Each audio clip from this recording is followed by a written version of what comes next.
Today we're going to talk about how the muscles, the names and attachments of which you have learned, I hope, or know something about, how they are used during that human trait which is so special, bipedalism.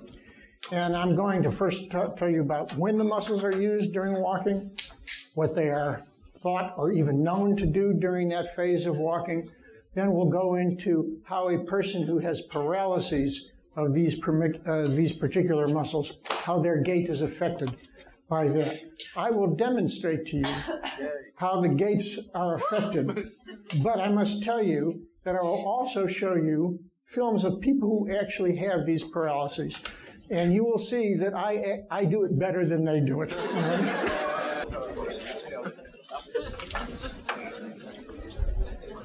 All right, so the first group of muscles I want to talk about are the lesser gluteal muscles, the gluteus medius and gluteus minimus. And you already, or hopefully recall, that we discussed a bit about them when we talked about the origins of bipedalism, because these are the muscles which, although we call them abductors of the hip, really function in locomotion to prevent the stance phase hip from collapsing into adduction whenever the opposite leg is lifted off the ground. And this is the time during locomotion when they walk. They start at heel strike. And I told you to go home and try this on yourself. You can feel them very easily. They start to exert their force right at heel strike. They continue to exert force holding the pelvis level, preventing the stance phase hip from collapsing into adduction, preventing the unsupported hip from falling down. And they hold your pelvis level, and then about 2/3 of the way through the stance phase, they relax, and then the opposite or swinging limb comes down to the ground. Very important for efficient bipedalism. Well, how would you paralyze the lesser gluteal muscles? Obviously, you would injure the superior gluteal nerve, but that's a very rare sort of injury. And you don't have to memorize all of the possible ways you can injure. A tumor is going to be true for everything. I mean, for every single paralysis of a nerve we're going to talk about, if there's a tumor near that nerve, it's going to affect the nerve and paralyze the muscle.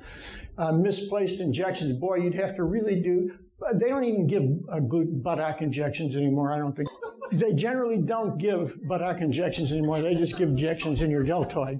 But they used to give these a lot, and if you really botched it terribly and got up near the greater sciatic notch, I guess you could get the superior gluteal nerve. Obviously, fractures of the pelvis, too, that went through the greater sciatic notch, even now, can affect your superior gluteal nerve. The person who has a paralyzed lesser gluteal group,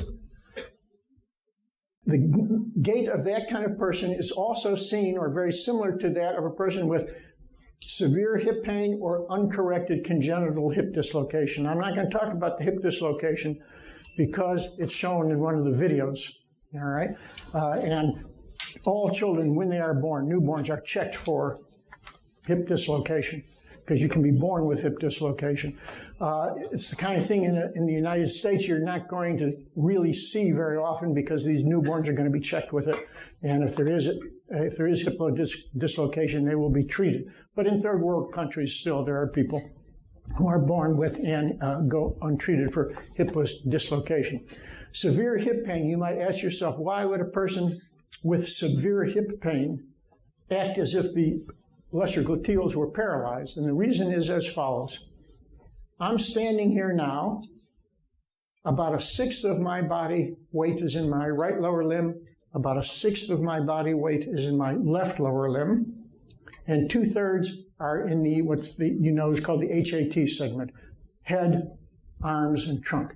So the amount of force that's transmitted across my hip joint is 2/3 of my body weight, half of which is distributed to my left hip, half distributed to my right hip. So what does that come to? 1/3 on each hip, right? That's not much. 1/3 of my body weight on each hip.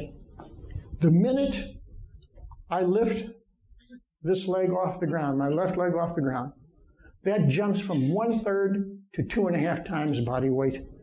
And that's because when muscles contract, they exert such a strong force called the transarticular force that the forces across the joints skyrocket, so to speak. So I go from 1/3 to 2.5 times body weight when I contract my lesser gluteal muscles to keep my pelvis level. So if my hip is in a lot of pain, I'm not going to contract my lesser gluteal muscles when I walk.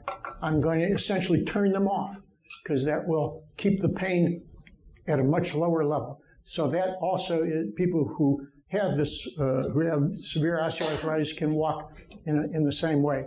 Now, I'll show you the gait in just a second, but I want to give you the, if a person has paralyzed lesser gluteal muscles, or maybe if their hip pain is very severe, when you ask them to lift a leg off the ground, let's say the paralysis is on my right side, you ask me to lift my leg off the ground, I'm going to balance myself so I don't fall over. My left leg off the ground, my pelvis is going to drop. The unsupported side will drop down. That is, the support side will go into adduction. That is called,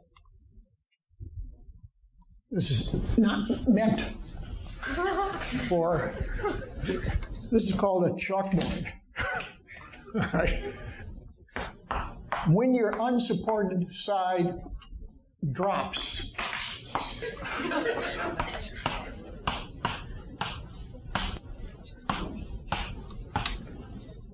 that is called a positive Trendelenburg sign. So if you suspect a person has a problem with their lesser gluteals, you ask them to stand on that leg, and if the unsupported side drops, that's called a positive Trendelenburg sign. The gait of a person who has paralyzed lesser gluteals is called a Trendelenburg gait. And what happens is, if you cannot hold your pelvis level, what's going to happen? It's going to drop. All right. Well, if the pelvis drops like that, and remember, I held on here to give myself balance, because when this side of the pelvis drops, it throws your whole trunk to that side, and I'm going to fall over on my side completely unless I bring my center of gravity back towards the stance phase. So my pelvis drops, my whole trunk falls towards the unsupported side, and if I want to keep my center of gravity over my foot, I have to laterally flex my lumbar column and bring it back. So the way a person walks like that is the pelvis drops and the lumbar vertebral column laterally flexes to bring the trunk back over the support limb. All right? Isn't that funny, Trendelenburg gait? On the other hand, I will demonstrate for you a double Trendelenburg gait, but you have to promise one thing. You do not fall in love with me.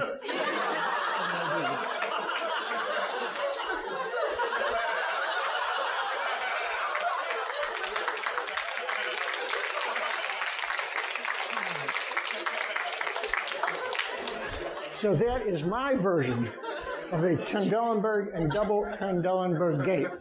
Now you'll see someone who actually has one.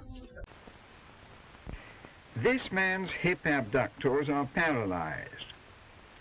The pelvis cannot be controlled and it tilts to the opposite side. He must swing his body towards the side of the paralysis to avoid falling over. This is the characteristic lurching gait of a patient with a paralysis of the abductors of the hip.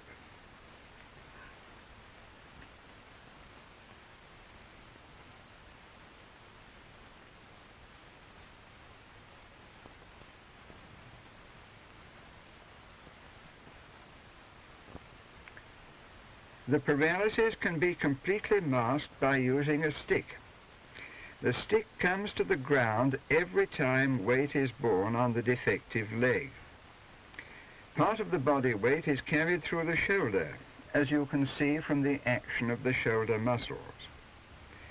And the body weight is distributed between the stick and the foot on the side of the paralysis.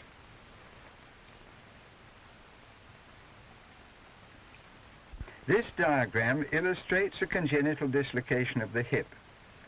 When the patient stands on the affected leg, then in spite of contraction of both the lateral abdominals and the abductors of the hip, the pelvis tilts to the opposite side. This is because there is no stable fulcrum. This is a positive Trendelenburg sign, and it is also present in abductor paralysis. So for this particular action of the hip, there are two requirements, a stable fulcrum and strong abductors. Here is the X-ray of grossly dislocated hips in a girl of 12. There are no fulcra at all.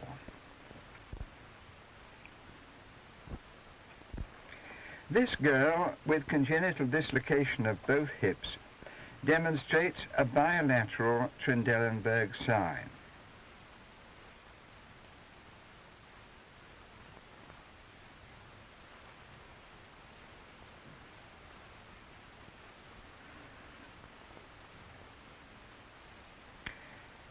It is even more striking when the movements are carried out in company with her sister. There is a very curious tilting of the pelvis. In order to bring the center of gravity over the foot that is bearing weight, the body is thrown to the same side as in abductor paralysis.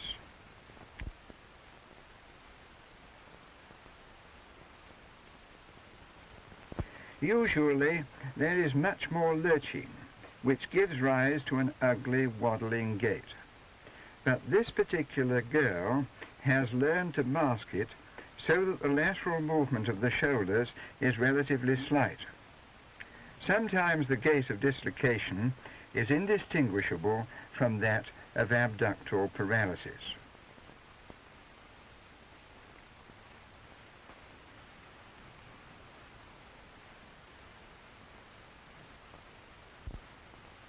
So these movies were made in the 50s, and I don't even think you could make them today.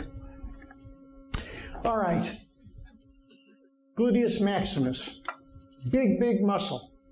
Now, before I say it, let me emphasize something about the lesser gluteals, because it'll come up over and over again, and that is the lesser gluteals function to stop gravity from having its way with your body, so to speak. Gravity wants to collapse this hip into adduction, and the lesser gluteals stop it. They are not doing anything actively to propel you forward. They're simply stopping gravity from doing something that you would find very disruptive to your gait. Gluteus maximus, a big, big muscle, has almost no role to play in walking at all. It's a very important muscle for climbing steps, for climbing ladders, very important muscle for sprinting and even just regular running. But for walking, hardly used at all, a little bitty blip of contraction right at heel strike. And what is it doing? What most people believe is that when you land at heel strike, because your trunk, all right, has a forward momentum, and when you land and your heel hits the ground, that stops your leg from going, and your trunk still has a forward momentum, so the tendency is for you to jackknife forward at every heel strike, just due to the momentum of your trunk. It is thought that this little contraction of gluteus maximus is all you need to provide an extensor torque here and stop your trunk from a jackknifing forward every time your heel strikes the ground. Well, this is almost never injured, the inferior gluteal nerve by itself, because it comes out, as you know, below piriformis, and the sciatic nerve comes out below piriformis, and it would be very hard to damage the inferior gluteal nerve all by itself. Again, I say here, occasionally damaged by isolated injections, because I read it in a book somewhere. I've never actually seen any person with an isolated gluteus maximus paralysis walk. I can only tell you what I've read about it. If this is a muscle that controls the tendency for your trunk to jackknife forward every time you land on your heel, your thought is, well, the trunk must jackknife forward every time you land on your heel. No, that's not going to happen. When you have to walk in a way that uses a different mechanism for controlling that tendency. And they say, in the books that I've read, that what people do is that they lean back when they land. A little bit, whoops. They lean back every time they land, because that throws the center of gravity of their trunk behind their hip joint, and they can then use gravity to prevent the jackknifing forward as gravity tries to extend you at the hip joint and control the tendency to fall forward by your own momentum. But I've also read that people with a paralyzed gluteus maximus don't have any difficulty walking at all. Let's move on to the quadriceps group of muscles. And now I know you're familiar with electromyography because Dr. Larson talked to you about it. And this is an experiment that we did years ago on a woman who actually has since, or at one point, had become head of physical therapy at the hospital, but at this time she was just a young woman, and she was interested in doing some research on the vastus medialis obliquus. You remember the vastus medialis obliquus is that lower portion of the vastus medialis that inserts directly into the patella and is thought to play an important role in preventing lateral patellar subluxation or dislocation. She wanted to find out, was there any exercise that she could do that would preferentially strengthen vastus medialis obliquus over the rest of the quadriceps muscle. And after we did this experiment, we found no exercise. And in fact, other people who've done more thorough studies found that there is no exercise you can get a person to do that preferentially strengthens vastus medialis obliquus. So that was just an interesting sidelight, but I'll just show you this because it shows you what the quadriceps really does during locomotion. So we've got electrodes in her VMO, her vastus medialis obliquus, the other or more superior part of the vastus medialis, vastus lateralis, and rectus femoris. And I guess one of the first things for you to note is that the top three muscles all act together. So medialis and lateralis and the VMO part of medialis, they all act together. And the rectus femoris, not at all. Rectus femoris, you can, well, let's see when it acts. All right, I'm going to go through this frame by frame, or at least slower. Let's start here. Here, it's in her right foot. So her right heel is about to touch down. Now, what you see in a lot of these cases is you see electrical activity before, and that's because there's a gap between the electrical activity in the muscle and the time it starts to generate force. So the electrical activity will start a little sooner than the force will. But here's a little blip right down at the bottom in rectus femoris. That's just as she's coming off, toeing off. Now she's going to land again. And now we see vastus medialis, lateralis, and VMO. And they are contracting through about the first half of support phase, and then they stop. And here she's about to land. They start to contract. They contract through the first half of support phase or thereabouts, and they stop. And the rectus femoris in all cases here's a little blip there, is a swing phase muscle. So just because this is called the quadriceps and has four heads, in no way implies that these four heads act together. The vasti group do act as a unit. The rectus femoris is completely out of phase with them and acts really to give you a little hip flexion to help you swing your leg forward. So it's actually doing something. But it's not really very important in locomotion, rectus femoris, in walking, because you have other flexors which play an even more important role. But the vastus group of muscles, this is how we portray their activity, all right? They generate their force in the first half of stance phase of locomotion. Why do they generate their force? You know, before electromyography and other things, a lot of people thought that the vastus muscles were muscles that propel you forward. At each time near the end, they give you a little push. But in fact, they don't do that at all. What they are doing is responding to the fact that every time you land, you tend to land with your knee a little bit flexed. Nobody lands with their knees completely straight, except, I guess, Nazis, all right? But you tend to land, you watch, your knee is bent, 5 degrees or so every time you land. And your body, as I said, as it's landing, has a forward and also a downward momentum every time you land. So the tendency of your momentum, and coupled with gravity acting on your body, is to collapse your knee into flexion every time you land, like that. All right? Of course, you don't do that. And the reason you don't do that is because every time you land, you contract your vastus muscles. And they stop the knee from collapsing into flexion every time you land. But their job is essentially finished by mid-stance, because by this time, your gravity and your momentum is now carrying yourself forward over the knee and causing it to extend all by itself. So you don't need any muscle to extend the knee past mid-stance phase. All you do is need muscle to stop it from collapsing when you land. And again, like the lesser gluteals, this is a big, powerful muscle whose function in locomotion is to stop something from happening under the influence of gravity and momentum that you would find intolerable if you were to walk. So what happens when a person has paralyzed quadriceps muscles or paralyzed vastus muscles? Do they walk like this? No, that's ridiculous. You can't walk like that. You have to find a way to eliminate the tendency of your knee to collapse into flexion when you land. And the only way that you can do that is to, number one, now I say you land with a flexed knee normally, all right? But you don't have to land with a flexed knee. The reason you land with a flexed knee normally is because your hamstring muscles, as we'll see later, slow your knee extension down, and they stop your knee from going into complete extension at the end of swing phase. So if you cannot afford to land with a flexed knee because you cannot stop it from collapsing under you, you have to land with a completely straight knee. That means you allow swing phase to go into such a level that your knee goes into complete extension rather than stopping it with your hamstrings.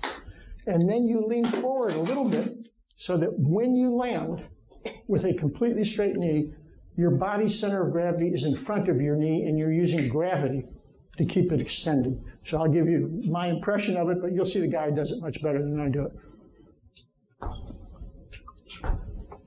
So I'm leaning forward, I'm landing with a completely straight knee, and I'm leaning forward so gravity will keep my knee extended during support phase.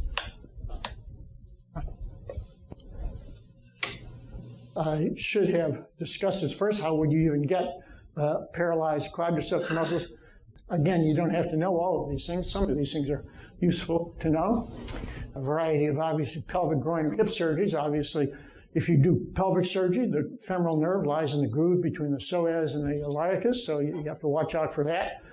Dr. Chalice mentioned that if you apply retractors to the psoas, which pushes the psoas laterally, so you can gain wider access to pelvic organs, that can compress the femoral nerve up against the iliacus, and that can lead to quadriceps problems.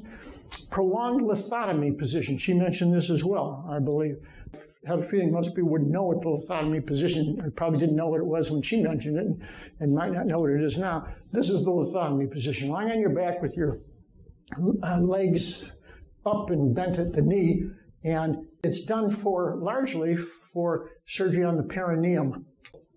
And what the reason it causes femoral nerve problems is because with your legs flexed like that, the femoral nerve is wrapped around the inguinal ligament and can be compressed against the inguinal ligament. So a little digression to make you better educated people than you want to be. The word lithotomy means stone cut. Paleolithic, Neolithic, these are times in the history of human evolution where different kinds of stone tools were made. And tome means cut. That's what anatomy means, to cut thoroughly, all right? So lithotomy means stone cut. And it was the position that people would be put into to remove stones from their bladder. And this goes back thousands of years, really, to the time of Hippocrates or even before that. You would put a person in that position and try and remove bladder stones, which have a tendency to block your urethra. And when your urethra is blocked, then your bladder explodes, all right? So it's a very painful condition having bladder stones if they block your urethra. All right, so in the original Hippocratic Oath, the one you will not take this oath, though I think it's much better than the current Hippocratic. I mean, I swear by Apollo, physician, and Asclepius, and Hygeia, and Panacea, and all the gods and goddesses, making them my witness that I will fulfill according to my ability and judgment this oath and this covenant. That's hard-hitting words. It's not like the crap you're going to do. But one of the statements in the original Hippocratic Oath, so this dates to before the birth of Christ, is, I will not use the knife, not even on sufferers from stone, but will withdraw in favor of such men as are engaged in this work. I mean, it was considered really a dangerous procedure to do. And a person who was just a plain old physician did not consider themselves competent enough to go in and perform this kind of operative procedure. So they turned it over to a lesser person, I guess really, which were the surgeons, were the lesser people. And I Dean believes the same thing even now. I'm going to get in deep trouble before this is over. All right. And there's a great book by Abraham Fergues. Anybody read this book, Cutting for Stone? Yeah, a really great book. And it deals with the fact that physicians are not supposed to do harm, really, to their patients. Now, there's a part of this oath that I've skipped over, but which I think you should really commit to memory. To hold him who has taught me this art of medicine as equal to my parents, and to live my life in partnership with him, and if he is in need of money, to give him a share of money. So Dr. Larson will pass the hat around at the end of this lecture. All right. Now, getting back to how you can damage the femoral nerve, obviously injuries to the groin, anterior hip dislocations, and tumors, as I say, and everything. Abscesses of the psoas muscle were common in days when tuberculosis was rampant, but not so much anymore, and pelvic fractures. I should have delayed my mimicking of the gait of a person until now, but I show you a real person who has a paralyzed quadriceps. By contrast, this patient has paralysis limited to the quadriceps.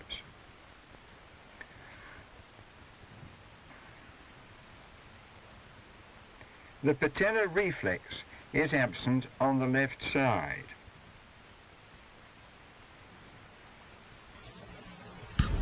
Let me just stop for a second. You notice he couldn't flex his leg.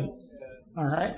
And he couldn't flex his leg because the big flexors are partially rectus femoris, partially sartorius, largely iliopsoas. They're all done by the femoral nerve. So if you don't have your femoral nerve intact, you can't flex your thigh. But this is really just to show you that he has no patellar tendon reflex. On contraction, the outline of the muscle is seen only on the right side.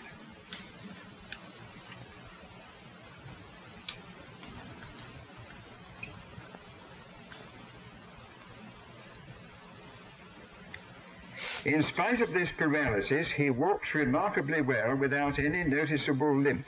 And it really does look very good, all right? But pay close attention to his left knee, and you'll see that he lands with a completely extended left knee. His ability to position his center of gravity in front of it is so subtle that you don't see the leaning forward that I did. But the paralysis is unmasked when he goes up and down steps. The leg with the paralyzed quadriceps comes up last and goes down first. Because he has to keep it locked in extension, because he can't bear any weight on a flexed knee. All right, hamstrings. This is the phases when they contract. They contract a little bit at heel strike.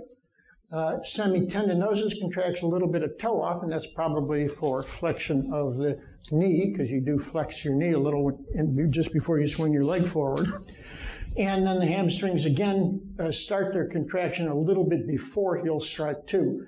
So the thought is that really what they're doing is they start before heel strike to slow down the swinging limb, to limit the amount of flexion in the thigh as it's swinging forward, to limit the amount of extension, as I mentioned, in the knee as the lower leg is swinging forward.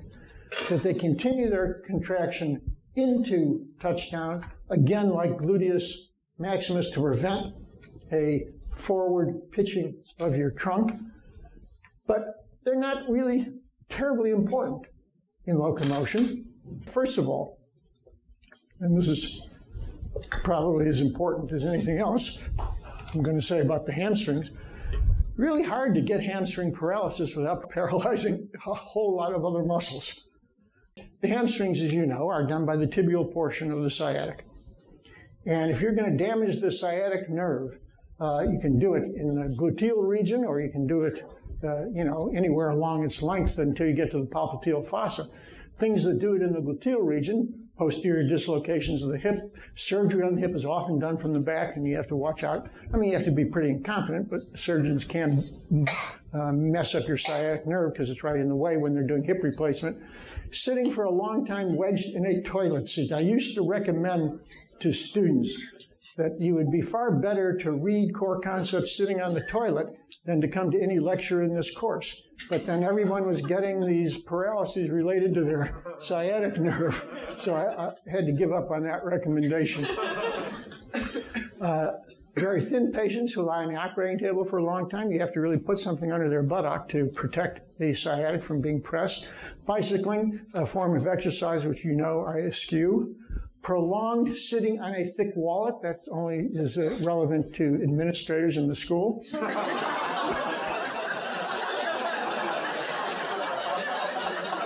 And a few others. All right. Any damage to the sciatic nerve in the gluteal region is going to paralyze your hamstrings, but also every muscle below your knee. All the anterior compartment, pronoid compartment, and posterior compartment muscles. So in fact, the biggest effect on a sciatic nerve injury is really because of its effect on paralyzing the muscles below the knee. You would think that if you have all your hamstrings and all your muscles below the knee paralyzed, you can't walk at all. And in fact, that's not true. The big problem is that they have no control over their ankle joint, because all of the muscles which control your ankle position are innervated by the sciatic nerve. If you put them in an ankle brace that holds the ankle rigid, they actually can walk fairly well. How do you get paralysis of the hamstrings by themselves? It's hard to think of, so I don't even know that it's ever really an issue. But since they don't play such a big role in locomotion, it wouldn't make any difference if they were paralyzed. Sciatic nerve wounds in the thigh, below where the tibia gives its branches to the hams, are just going to affect the muscles below the knee. And we're going to consider those independently as what happens when you damage the tibial portion of the sciatic after it's separated, or the peroneal portion of sciatic. So here is, and you've seen this subject before, I think when he was younger. Here is another electromyography experiment. This is done just for teaching purposes, really, where one electrode is in the tibialis anterior muscle, one electrode is in the soleus, and the third electrode is in the gastrocnemius. And I'm not going to tell you which is which. I'm going to ask you to deduce which is which.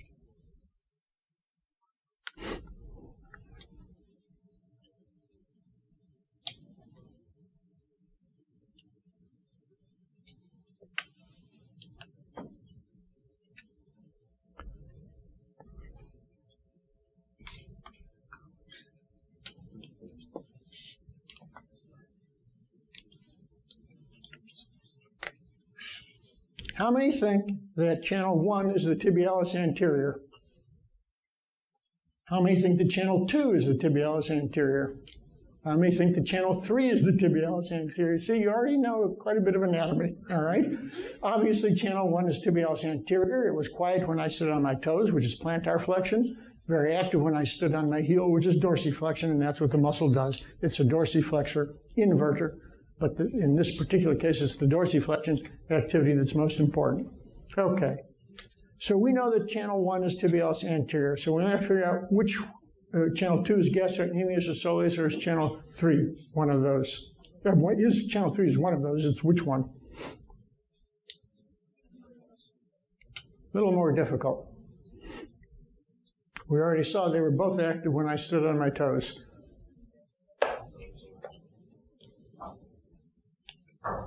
You have enough evidence here to know whether channel 2 is gastrocnemius or channel 3 is gastrocnemius. How many people think channel 2 is gastrocnemius? All right. How many people think channel 3 is gastrocnemius? Almost, well, half the people didn't vote, all right? And that is why we have a Republican Congress.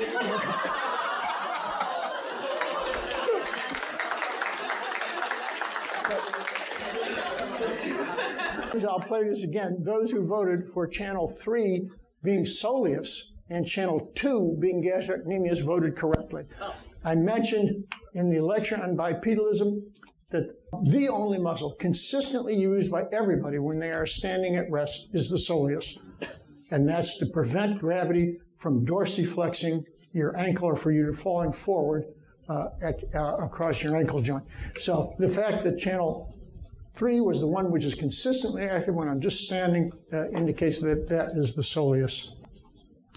Now we'll look at the tibialis anterior in particular when it's active during walking. First of all, you'll note that tibialis anterior, which is a dorsiflexor, is completely out of phase or operates completely at a different time in the gait cycle as do the two plantar flexors, and that makes sense because it really not a very efficient way to contract, to use muscles which oppose one another together. You try to only use a muscle when its opposition is not acting. So if we look at my tibialis anterior, now these are in my left leg.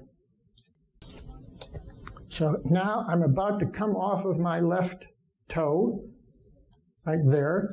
We see a little burst of tibialis anterior. Now it sort of quiets down a little bit, quiet down quite a bit. Now I'm about to land on my heel. Big burst of tibialis anterior as I land on the heel. Again, about to come off on my left toe. Little burst of tibialis anterior, quiets down, and then a big burst as I land on my heel. So the way we illustrate that is essentially is this. The burst that occurs just after toe off, lift your toes off the ground. And that's it. Your toes have to be stopped from dragging on the ground when you walk. So you have to actually lift your toes off the ground. And you do that with tibialis anterior, and in fact the other ones too. The other anterior compartment muscles play a role in this, extensor digitorum longus, extensor hallucis longus, they all work together.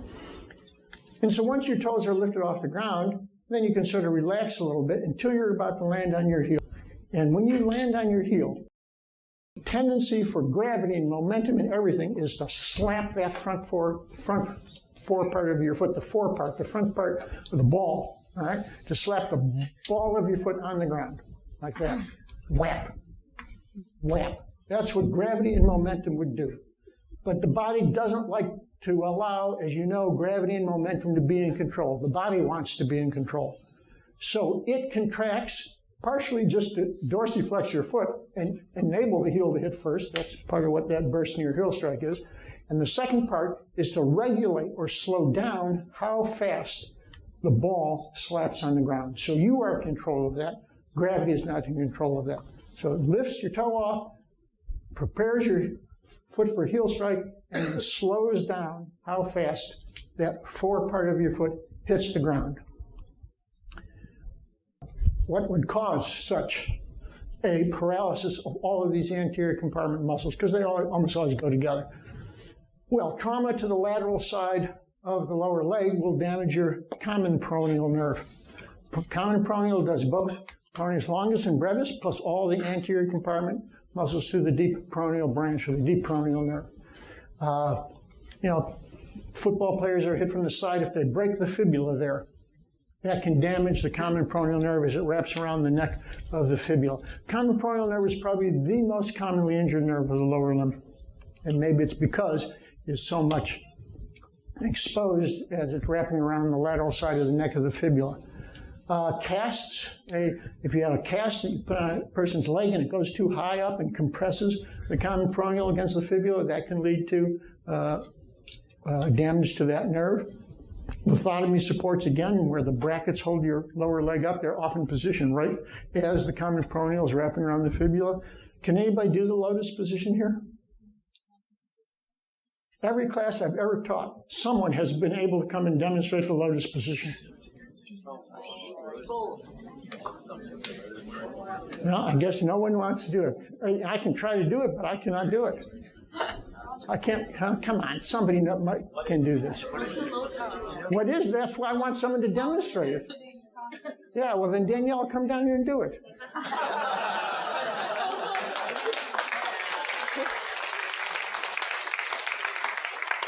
Let me tell you, 20 years from now, the only thing you'll remember about this course is you came down and demonstrated the lotus position.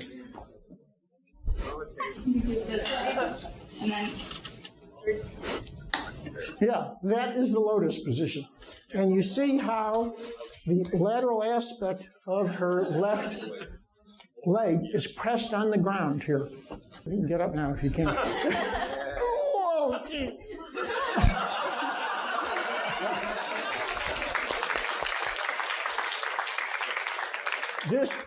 The fact that some people didn't even know what it was just tells me how young you are.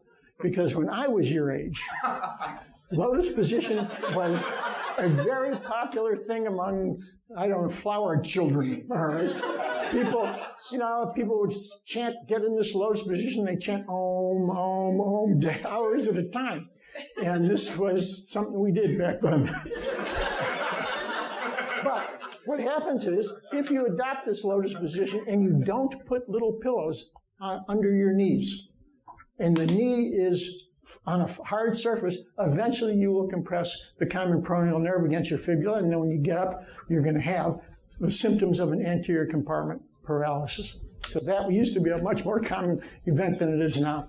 Strawberry picker's disease, this is my favorite disease of all. The common peroneal nerve, we've already spent a lot of time just telling you how it wraps around the neck of the fibula. But before it gets there, it passes just deep to the tendon of the long head of biceps. And when you are in this kind of position and your hamstrings are contracted, the tendon of biceps squeezes the common peroneal nerve up against your neck of your fibula. And so, this is an actual published thing, people who are paid strawberry pickers are in this position all the time. And if they don't rise out of it, they eventually compress the common peroneal nerve against the fibula by the tendon of the long head of biceps. And when they stand up, they have paralyzed, or not permanently, but at least temporarily paralyzed anterior compartment muscles.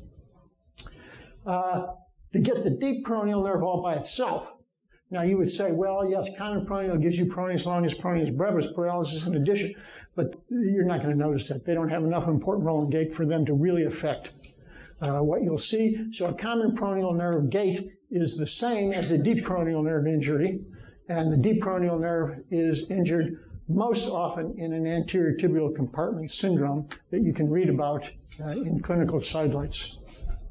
So, how does a person walk who has an paralysis in the anterior tibial compartment muscles?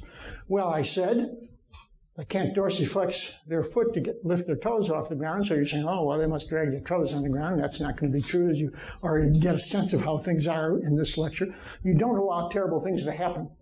All right? You don't allow your toes to drag on the ground. And I said they cannot dorsiflex their foot to land on the heel, and that's true. They can't. And even if they could, they wouldn't be able to prevent the foot slap coming down. So, two things that are noticeable about the gait of a person with anterior tibial compartment paralysis. Number one, if they cannot dorsiflex their foot to lift the toes off the ground, I'm going to walk normally. You may not be able to tell the difference. I'm going to walk normally, and you are going to tell me by how much my toes clear the ground. I can't see. This is not an anatomy question. This is a question of being able to see.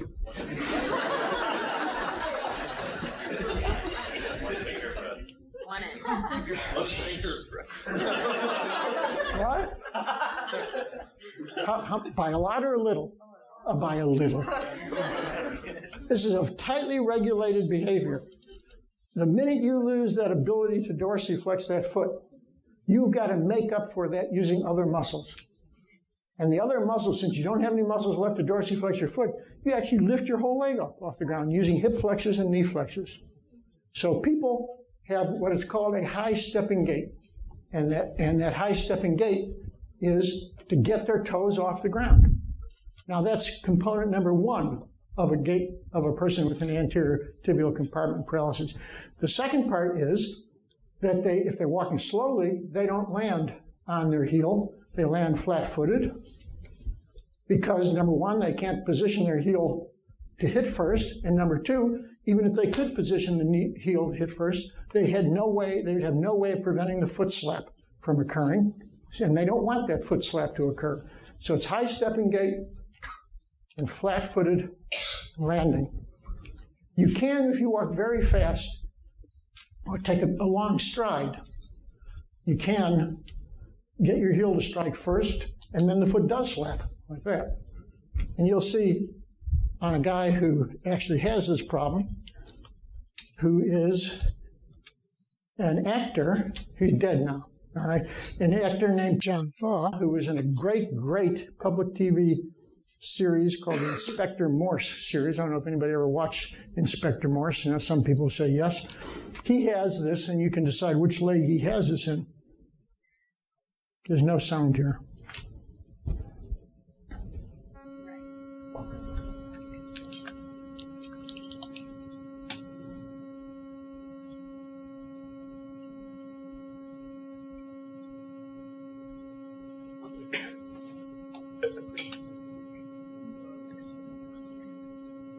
Here he's actually got a little foot slap because he's walking fast.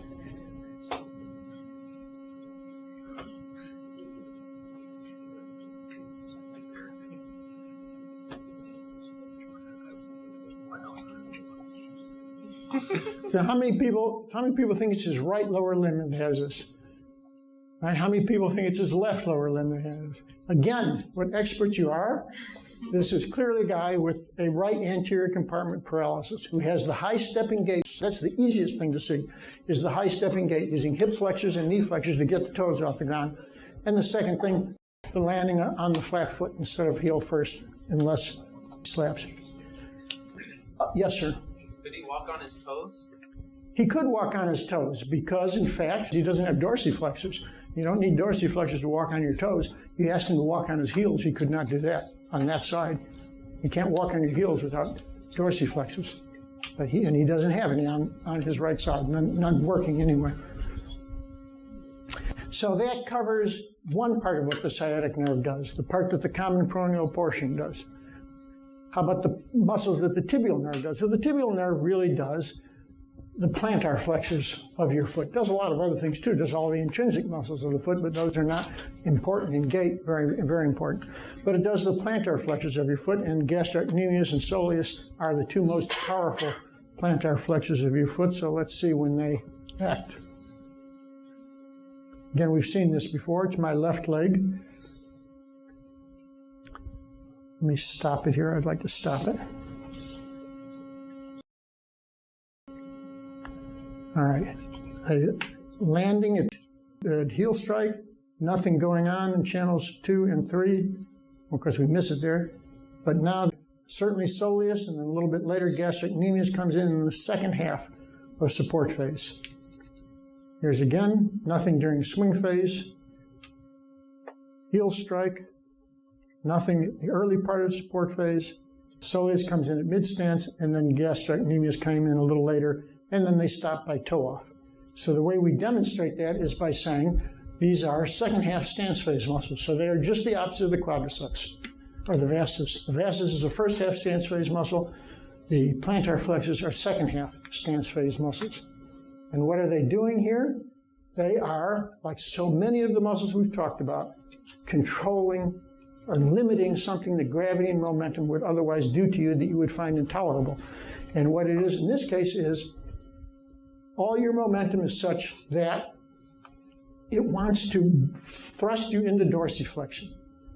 You land with a foot that's plantar flexed, and your momentum is carrying you into dorsiflexion. Well, that's fine because you want to go into a little bit of dorsiflexion, and so you don't need to control it till you get to mid-stance. But at this point, when your momentum and gravity and everything is going to throw you into complete dorsiflexion, that's when you contract these muscles to slow that dorsiflexion down, to limit the amount of dorsiflexion that occurs in the second half of stance phase.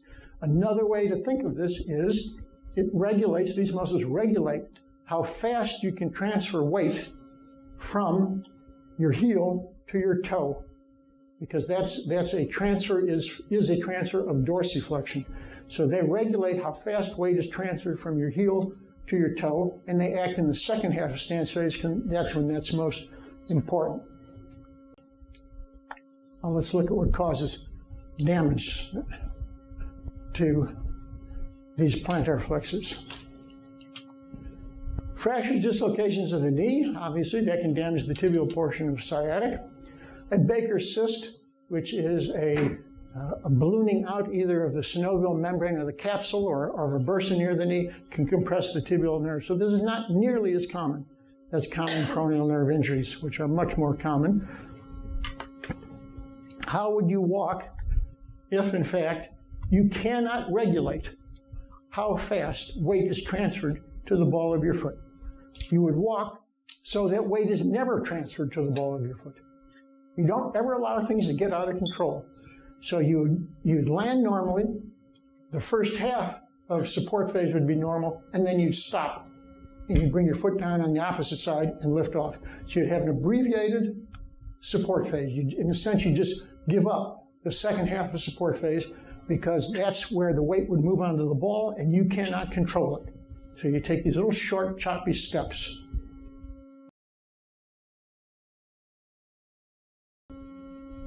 Without allowing weight to go onto the front part of the foot. Now, I'll show you a person who actually had this condition. Calcaneocavus deformity is caused by a paralysis of the calf muscle. The Achilles tendon reflex is absent. Compare the skin over the heels. It is abnormally thick on the paralyzed side. Over the forefoot, it is thinner and softer. That's because all the weight's borne by the heel in walking. You don't allow it to go back under the ball. When walking, there is a stumping gait, like that seen after a Symes amputation. This child has a similar deformity, which can clearly be seen in silhouette. There is no push-off with each step.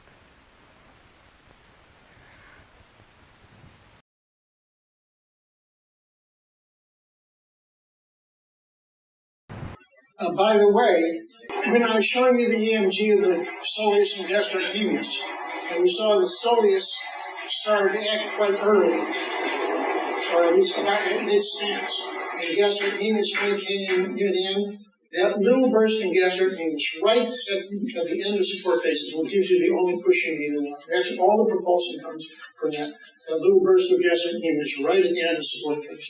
That's like the little push down the hill, all right, that people need. Now, I've shown you an example. These young children were born with paralyzed gastrocnemius and soleus. And I told you a story earlier about an illness in my family, that's my anterior dislocation of my temporal mandibular joint disc. Let me tell you about another illness in my family. My daughter, when she was 10 years old, she's now 40, maybe 44. When she was 10 years old, my wife and I noticed that she's walking around like this all the time. All the time. On her toes. All the time on her toes. So we did what every parent would do under that situation. We yelled at her and said, "Stop walking on your toes all the time. You look so silly walking on your toes." She was completely unable to stop walking on her toes. So then I went to a friend of mine who was an orthopedist, and I said, "What's wrong with her? What's wrong with her?" And he said, "She has what's known as idiopathic toe walking," which means she walks on her toes. That's right. Idiopathic toe walking. And Jack, he said, "There's this new treatment we can try." And the treatment consisted of what's called serial casting. Now, she was walking on her toes because largely her gastrocnemius was too short. And she just couldn't get in, you couldn't get dorsiflexion on her, really. But he said, "This is what we're going to do. Sit her up on a platform, flex her at the knee." Now, when you flex her, the gastrocnemius goes across both the knee and the ankle joint. Flex her at the knee, so that relaxes gastrocnemius there. Push her foot into maximum dorsiflexion that she could get, which was much less than you or I could get. And then while her foot is held in there, put on fast-drying plaster cast. to hold her foot in that maximum dorsiflexion. Now, he did this on both legs simultaneously. What happens is then, of course, when she starts to stand up, she can't straighten up, but then eventually, over time, what happens, when you put a muscle under stretch is, you talk to them about sarcomeres? When you put a muscle under stretch, it adds sarcomeres. This is a well-known physiological fact. So over the next 2 weeks, she would add sarcomeres to her gastrocnemius, maybe to her soleus as well, and eventually she could straighten out her knee again. And then, when he took the cast off after 2 weeks, she was able to get a lot more dorsiflexion because those muscles had been stretched. He said, okay, that's really good. So now let's put her in a maximum dorsiflexion after the first set of casts and put another set of casts on her for 2 weeks. And we did that. And then he brought her back again, took off those casts, pushed her foot into maximum dorsiflexion, and put on a third set of casts called serial casts. So she had 3 sets of these casts each for 2 weeks, at the end of which she was fine. She didn't walk on her toes at all until about a month later. And if he had read or if I had read the literature, we would have known that yes, when you stretch a muscle, it adds sarcomeres. And when you take the stretch off the muscle, it loses sarcomeres. So she was back to exactly where she was, except she spent 6 weeks in these silly casts. So then I went to a different orthopedic surgeon. And this is the guy who worked here. And he said, oh yes, Jack, I'm very familiar. He was a specialized in pediatrics. This is the second guy. He said, I'm very familiar with this condition. She has to undergo surgery. All right? And the surgery consists of lengthening of the 4 plantar flexor tendons on the back of each foot. So let's just look at the Achilles tendon. So here's the gastroc, and the soleus is deep to it, and then the Achilles tendon comes down like that. What they do, and here's the calcaneus. What he did was, I don't know if it's called a Z-plasty, but it's a Z incision. They make a full incision through the Achilles tendon in the shape of a Z. Then they slide this proximal part cranially, on the black word cranially, proximally. They slide this part so that now there's a big gap here.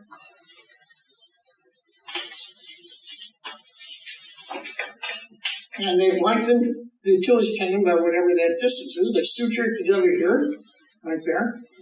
They did that on her Achilles tendon on both sides, her tibialis posterior tendon on both sides, her flexor hallucis longus tendon on both sides, and her flexor digitorum longus tendon on both sides. So 4 tendons on each side. She went through this lengthening procedure. And then she was put back in a cast again. And that to allow these things to heal. And that took about, I think she didn't come out of that cast for about 6 weeks or 8 weeks. I can't remember how long it was. Quite a while. So I said to the fellow, this orthopedic surgeon, is she going to need physical therapy after this? He said, nah, she'll be fine. All right, you know how this worked out. When she was finally taken out of these casts, after all of her plantar flexors were totally atrophic. She had no strength at all, except every time they asked her plantar flex, she everted simultaneously. All right? What is a plantar flexor everter of your foot? All these are plantar flexor inverters. The ones that they sutured up and lengthened were all plantar flexor inverters. So the plantar flexor everters of your foot are pronatus longus and pronatus brevis. They were not affected by the surgery, and they were not as atrophic as were the muscles that were affected by the surgery. So I expected her, so she had no strength at all in the 4 muscles that I mentioned. And I expected she was going to walk like this young woman that we saw here, because she didn't have any ability to control passage of her weight over onto the forepart of her foot, like we saw this young woman there. But in fact, she didn't walk that way at all. And maybe the difference is because this woman was born with this condition and my daughter wasn't. My daughter walked in an entirely different way. She walked like this. And now you'll see why it was important that she had her peroneal muscles still intact. In a normal gait, you land on your heel, and you must control the rate at which you dorsiflex, and you control the rate of dorsiflexion by using plantar flexors, the gastrocnemius and soleus. She landed on the outside of her foot, all right, and went into what is eversion. That's the everted position of my foot here. She passed from eversion to inversion. All right, so she lands, the outside of the foot hits first, her foot goes into eversion, and then she passed to inversion. Eversion, inversion, eversion, inversion. What do you need to control the rate at which you pass into inversion? You need everters. So she positioned her foot so that the same kind of control could be gained, but not a control of plantar flexion into dorsiflexion by using plantar flexors, but a control of eversion into inversion using the everters, which are peroneus longus and peroneus brevis. So she did that for a long time. We did physical therapy, and after, the story has a happy ending. We took her to physical therapy, her regular plantar flexors became strong, and she now is a beautiful, I would say young woman, but she's 44 years old. When you have children in their 40s, that's when you know. Hopefully she still talks to you. Yeah, that's right. That's remarkable.